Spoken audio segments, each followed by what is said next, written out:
Wolf Brothers, one of my all-time favorite aqua paint companies. You can use Ben Nye, Krylon, any aqua paint you have. With a wet sponge, you can use a disposable makeup sponge, or this one's Real Techniques Beauty Blender dupe. It's very stained because I use this for special effects body painting makeup. This is probably one of the most hardest makeup looks you could do. I know it looks really simple to paint your face white, but in order to get an even layer, you have to do this kind of fast. And make sure you clean the chin of it. And then you can powder it down with some translucent powder or baby powder. I am just loading this puff up and then powdering my face. And then I'm going to do Mulan's Thick on Fleek eyebrows. I'm just doing this with a black eyeliner pencil.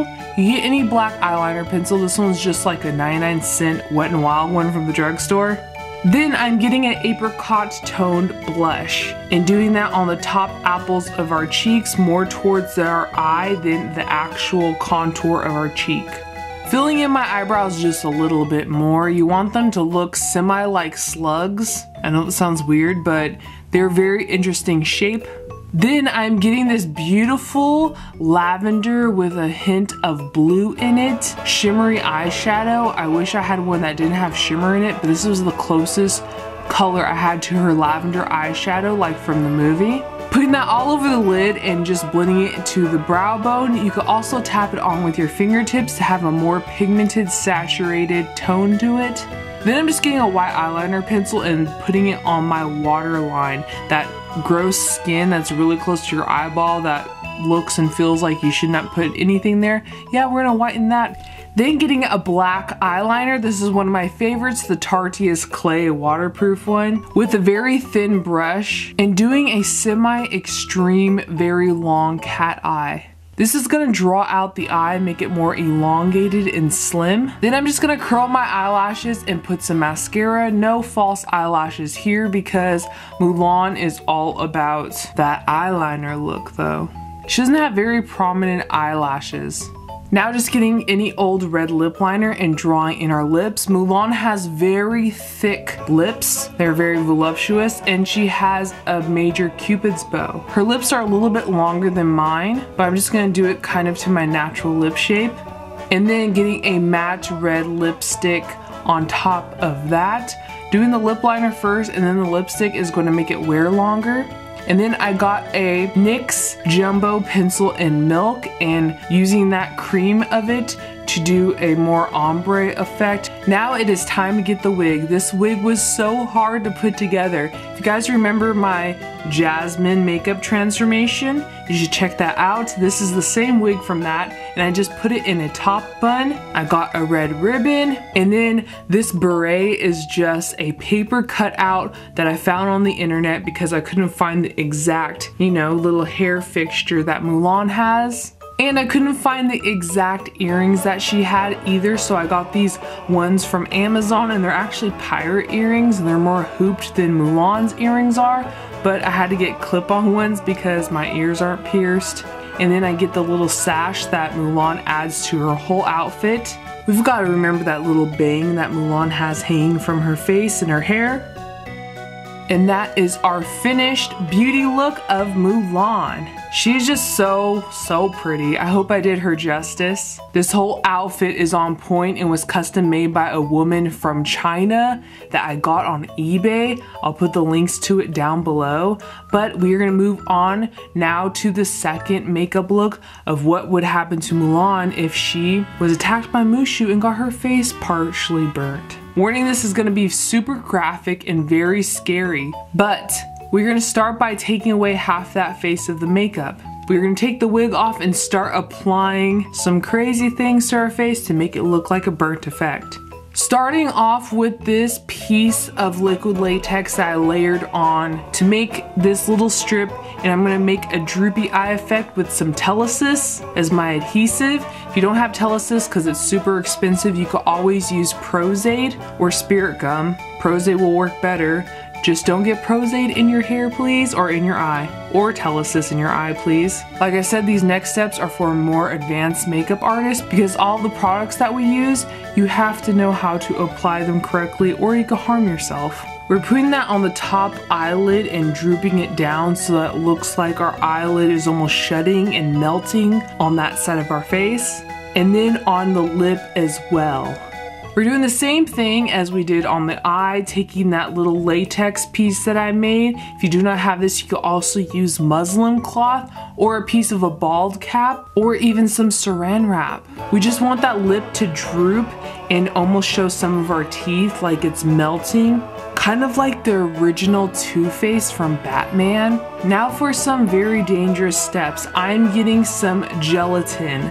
I melted this in the microwave for 15 seconds at 5-second intervals and kept mixing it after every 5 seconds. You want to test this on your arm or your wrist to make sure it is not too hot to apply to your face, because you could severely burn your face if you're not careful. Before I put on the gelatin, you might want to cover your eyebrow. I just didn't put any gelatin on my eyebrow because I don't want to rip it off. So at this step, you can see I'm trying to avoid putting it on my eyebrow because I didn't put a barrier on there. But on the clean side that we took the makeup off, I'm just gonna do textures of little pockets and bubbles. You want to have this stringy effect. It's almost going to be like taffy that you pull apart, and you want to have strings and different textures to make it look like melted skin. I got this in the light skin tone so that it looks like part of my skin is actually melting. You can get this in multiple skin tones at any special effects makeup store or online. You can even make this yourself if you have any good recipes. If you're doing this for a Halloween party or something and want to do a burned face effect with some gelatin, you could put a skin barrier like the Telesis barrier or any type of makeup barrier so that you won't sweat it off. If you do not have gelatin, you could also use 3rd degree if you know how to use that product, but it's gonna take longer for it to set. If you're going to use 3rd degree, also try to get one that matches your skin tone. You will see why later. And gelatin kind of sets pretty fast, in less than 10 minutes for me. Once it gets super stringy and doesn't move anymore, that's when you know to stop, because you could like start ripping parts of it off your face and you don't want to do that. Now once that gelatin is set, I'm getting some red cream makeup and putting it in the holes of the gelatin pockets that we made. Then I'm just getting my alcohol palette in the blood tone red and then doing stippling marks with a watercolor brush all over that side of our face. If you don't have any alcohol palettes because they're quite pricey, or if you don't want to use them because they're kind of irritating towards the skin, you could also use some watered down aqua paints or some watered down cream paints, because you do not want to get alcohol paint around your eye too close or your mouth because it might burn a little. Then I'm getting some black alcohol paint. These are going to be the charred bits. You want to do the bits that are more raised on the effect of the gelatin that we did. Think if you ever burn your toast in the morning for breakfast and what that part looks, you want to do it, like I said, more on the high points and towards like your nose. Then I got some fleshy yellow tones from the alcohol palette and did that near the red. It reminded me of the stringy muscular parts underneath our skin if you ever took anatomy class. Getting an orange sponge and doing more stipple marks with the alcohol red paint. You kind of want to drag some reds and blacks across your face more towards the white. Then with the Q-tip and some 99% alcohol, we are going to wipe away the gelatin on the raised parts so that it shows your skin tone and the more stringy detail of the melted away skin. Getting some red eyeshadow and putting that on the eyelid on the burnt side of our face, just to make it look like it was affected as well by the fire. Getting some fake blood and putting in the pockets of the red to make it more ooey and gooey and gross. Then I'm getting some costume glycerin, which is sometimes used for fake tears, like it's really exposed flesh and blood. Now that our face looks slightly burnt, almost like Freddy Krueger himself, we're gonna get that red lip pencil again and start drawing on the outline of Mushu, the dragon from the movie Mulan, trying to make him almost look a little bit like an evil smile smirk.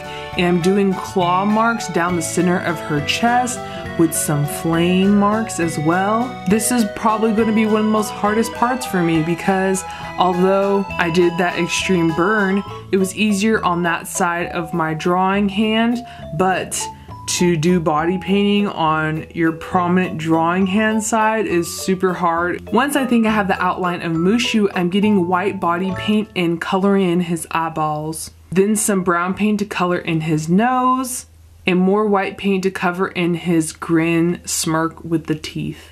Then I'm getting some red body paint and painting his whole body with the claw marks and his whole face and everything, and some blue body paint to color in his horns. Now I'm getting some yellow body paint and coloring in the flames. You can also put some orange body paint or cream in there to really make it look like real flames.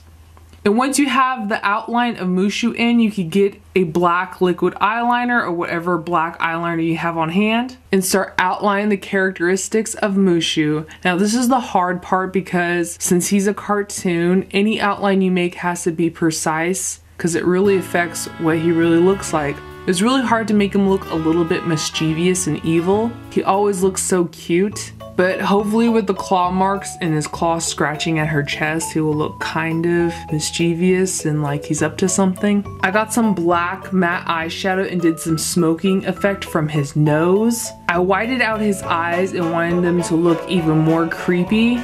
Did some more black matte eyeshadow of more detail of smoke and shadows around his body and in his grin. Then I got some black paint to do those pupils to make it look up and smaller, like he's very contemplating if he's going to scold her even more. That black matte eyeshadow is going to also shadow in his hand and the rest of his body and under his chin. Then getting some red alcohol paint to paint in the scratches that he makes in her chest. Using more black shadow to do more smoking effects so that really looks like he really is ready and prepared to burn her even more. Got some more alcohol paint and did deeper scratch marks on her chest. And once you think you have enough detail on Mushu, it is time to put your outfit back together and put her wig, adjust her hair, and her earrings, girl. And you can stop here or you could put in a white special effects contact. This one's a mesh one so I could still see through it. It's going to give the effect that her eye was affected from the flames as well. And that is our finished, complete, crazy twist on Mulan if Mushu attacked her and burnt half of her face. I hope nobody's too squeamish and that this didn't scare anybody too bad. I really wanted to do this insane creepy twist on Mulan. It was really hard to do Mushu and all the effects on my face. But I always have so much fun challenging myself and doing these for you guys. I hope you enjoyed it as well.